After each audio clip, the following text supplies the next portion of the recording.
Siguro mahalaga doon yung familiarity sa art form, sa mga techniques na ginagamit, kung paano siya na-execute. Napakaraming styles, syempre may mga mas technical, may komedyante. Tapos yung lahat ng mga mas technical pa na techniques talaga na yung mga wordplay, flow.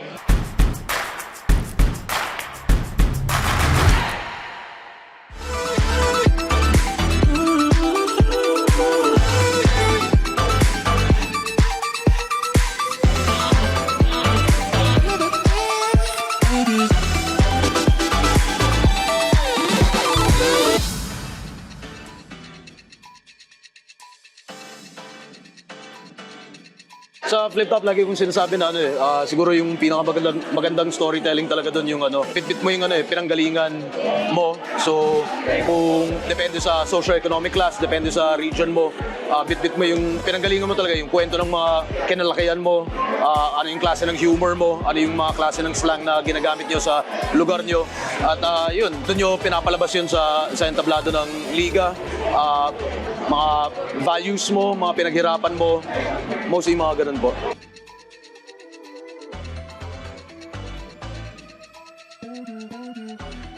Well, hindi lang ako referee, no?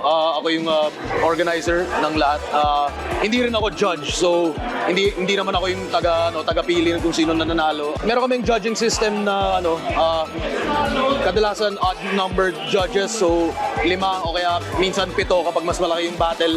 Tapos lahat yun may individual vote, hindi siya collective vote, no? Bale, lahat sila may pili sila, tapos tinatanong ko lang kung sino yung pili nila, tapos majority decision na lang po yung iba't ibang criteria naman yun. Syempre, siguro mahalaga doon yung familiarity sa art form, sa mga techniques na ginagamit, kung paano siya na-execute. Napakaraming styles, syempre may mga mas technical, may komedyante. Tapos yung lahat ng mga mas technical pa na techniques talaga na yung mga wordplay, flow, rhyming ability, rap ability, stage presence, projection, mga ganun po.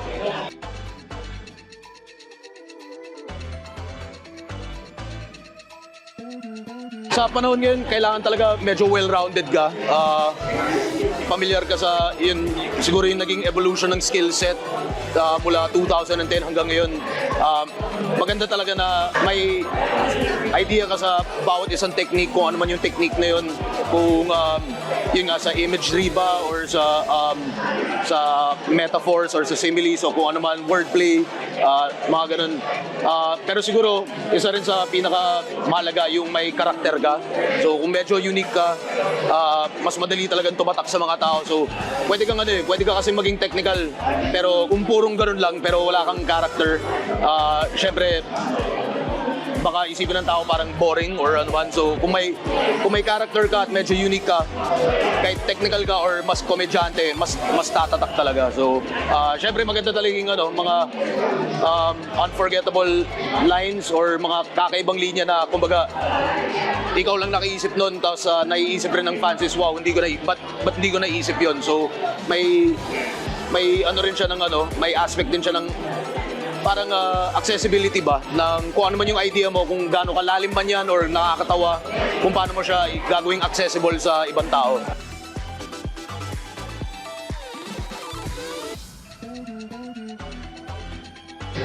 Okay naman, nakagulat na dito, hindi naman natin hinangad to, pero tapos kahit naman din hindi mapadpad dito, kumbaga gagawin pa rin natin yung ginagawa natin.